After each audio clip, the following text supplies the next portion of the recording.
it's now possible to create content using AI opened my eyes on the importance of media literacy and the necessity of being educated about fact-checking techniques before taking any information in the media as facts. AI is used to enhance and put digital effects on the movies that we watch. So that has really changed the landscape as far as movies are concerned. And also, just on web browsing, you'll see AI integrated into some websites. Like, for example, on Quora, if you hit a search query there, you see there are some AI suggestions that are there integrated together. So as a whole, AI has served to enhance the whole media experience. I noticed that AI has personalized my algorithm according to my interests. For example, I would like a tweet about an artist and see other tweets about them frequently afterwards. I would even come across advertisements related to the artist, showing how AI is also used in marketing and advertising. I would also see more news articles about a certain issue over other issues, which would only happen if I prefer a certain issue over another issue. It has become way easier to deceive people, way easier to, spread misinformation, to spread falsehoods, and at the detriment of other people in some instances. So the major and direct impact that it has is I have never been this vigilant and this meticulous in trying to seek out truth, from everything else that's there. Whatever that I'm reading now, I take it with a bit of salt.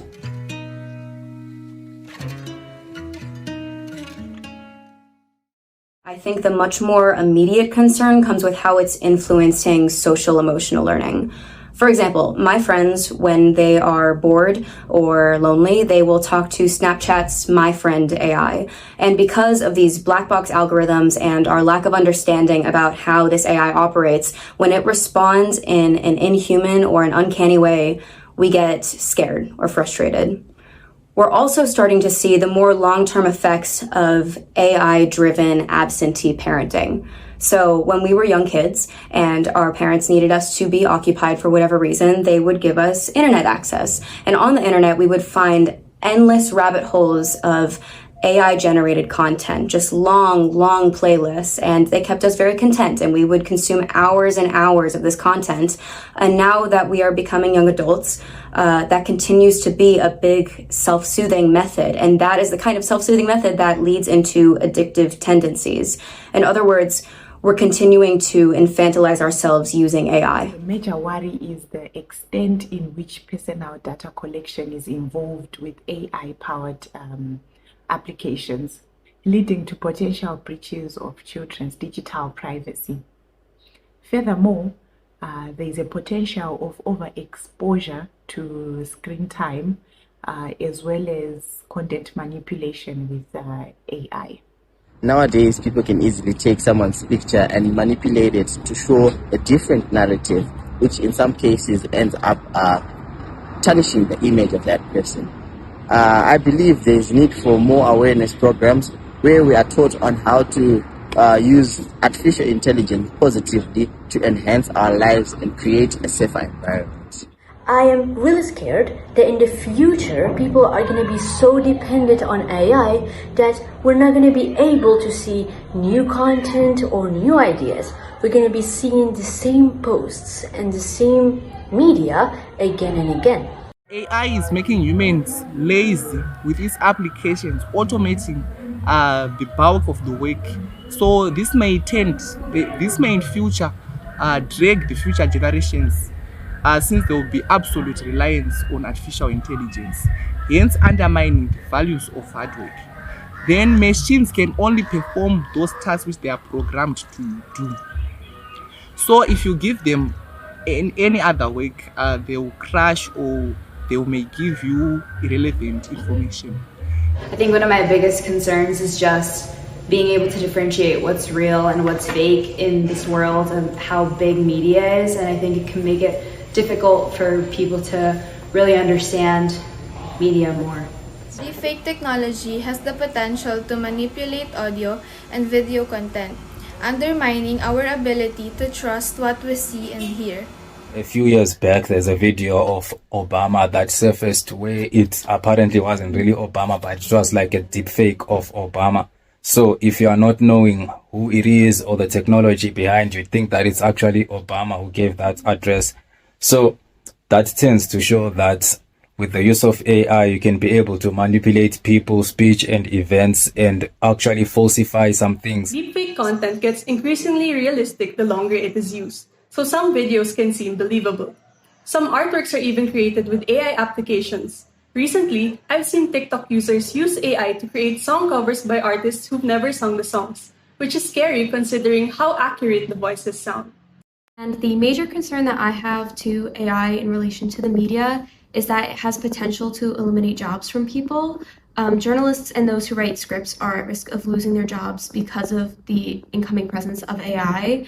And some say that this is a good thing and that it can free up journalists to do more interesting work, but it's really not that helpful because it's opening up the floor to get more platforms for misinformation because it's so hard to determine what's misinformation with AI.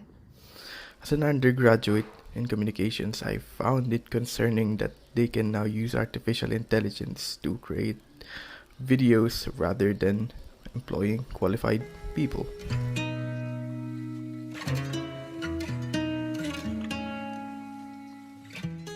I have benefited from AI, especially when I was searching for information. It has helped me get quick results and find so many details on topics that spared me the time to look from website to website or do a lot of reading and research. That was quite efficient. But at the same time, I really think that the spending time reading, researching, and verifying different information helps in getting different perspectives and in also getting to reliable information.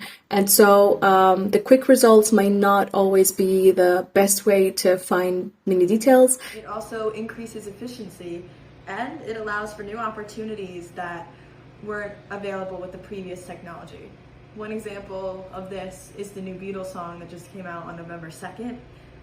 They used a demo track from John Lennon's old music before he passed away, and they're able to isolate his vocals so that they can make this new song. Artificial intelligence is bringing in the aspect of efficiency in the sense that we now have Google Assistants. We can actually engage with maybe bank services online through the chatbot, which really makes it easier other than relying on human labor. AI provides a safer online environment for children as it flags and restricts inappropriate content. Moreover, AI can foster creativity in children. It has the potential of opening up innovative avenues whereby children will be involved in interactive storytelling as well as gameplay. One of my biggest benefits with AI and media is how I can now rely on an AI to do those boring and repetitive tasks for me. I can now focus on being more creative and do those tasks that need my critical thinking. It saves me a lot of time. Artificial intelligence is promoting how we connect with different people across the globe. For example, on platforms like LinkedIn, Facebook, Instagram, where artificial intelligence is bringing in the aspect of more personalized searches.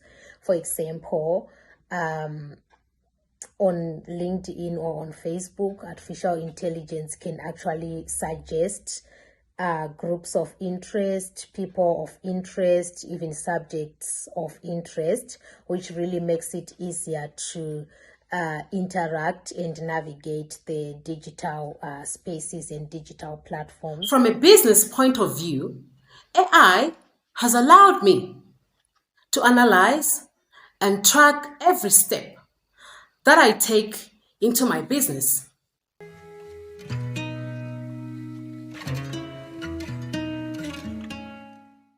Nowadays are very much click happy. I see misinformation everywhere.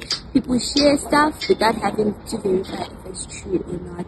WhatsApp has become a very serious vehicle for misinformation, especially for youth. And I have, in fact, been duped by misinformation, and it was very frustrating. So nowadays, I just have to verify the information that I get to make sure it's true before I share it. I think a platform where I usually see misinformation or disinformation would have to be TikTok. I think that's a platform where any age, race, gender, culture, anyone can really post misinformation and just kind of run with it and repost and share.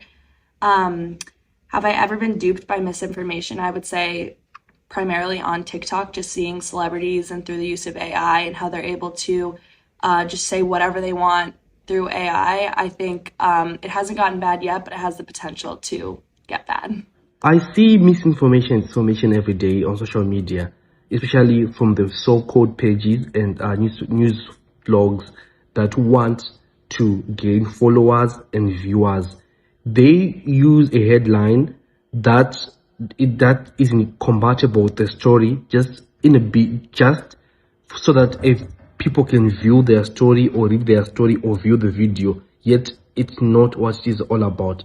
Sometimes some of the pages report lies as a way of again getting followers. We all know that content creation on social media can make you earn a living. You can earn money from content creation. I see this every day.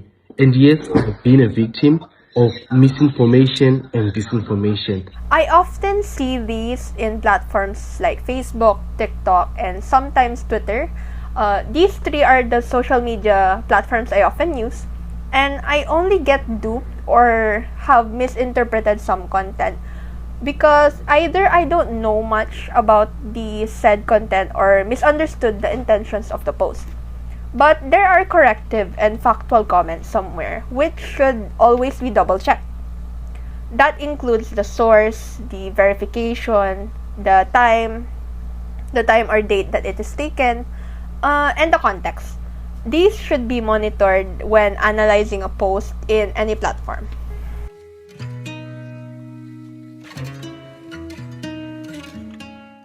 The digital space I would say I engage with most frequently in my day-to-day life is the social media app Instagram.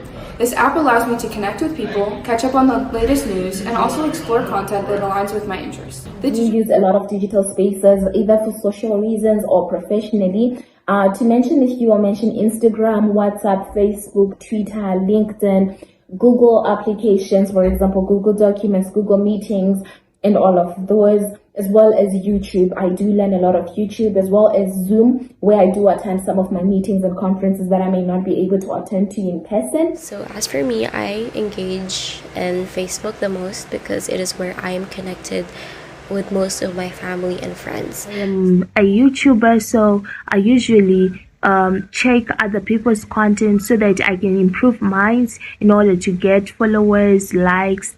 So I usually use social media for that, and I also use social media to learn their tutorials on economics, different subjects, so I can get information on my studies as well. I tend to be active on digital spaces such as Twitter, now known as X, and TikTok. I am a creative individual, so I like viewing media about music, art, and fashion. Through these spaces, I am able to see posts from different users about the topics that I enjoy viewing. I can also be updated on news, whether it's in my country or in another country. However, I noticed that AI has affected the way I view and interact with media in these spaces. First, I note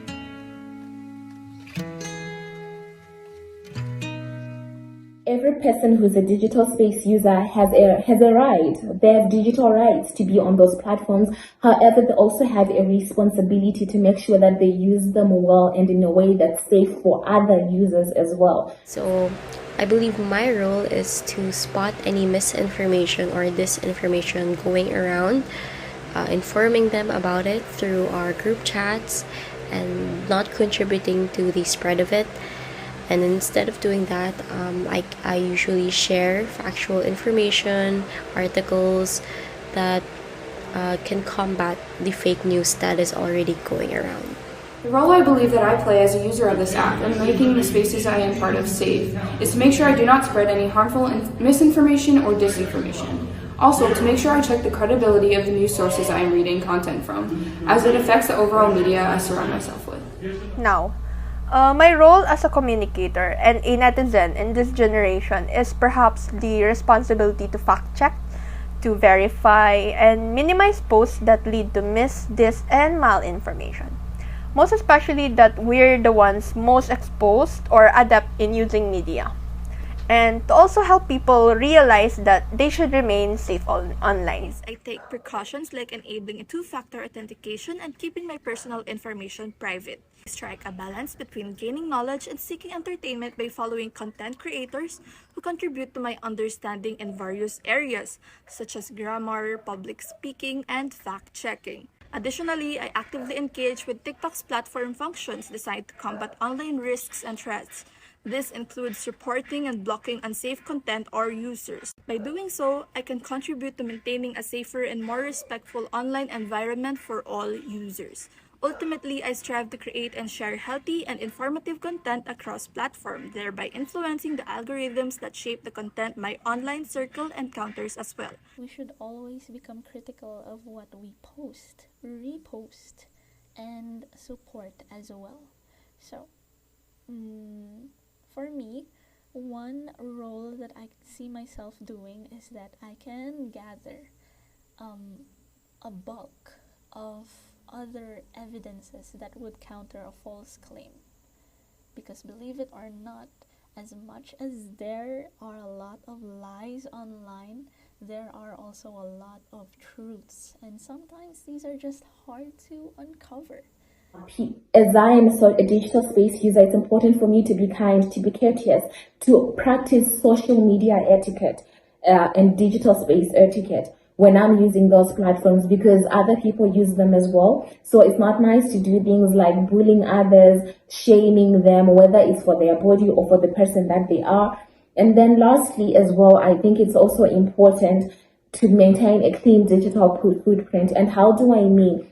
For example, it's not try to post explicit content, so I make sure that my content is content that's beneficial to other viewers and not content that will be detrimental to their development as persons. Always been my advocacy to spread awareness of mental health, especially when using social media platforms, for people to be mindful in posting before clicking.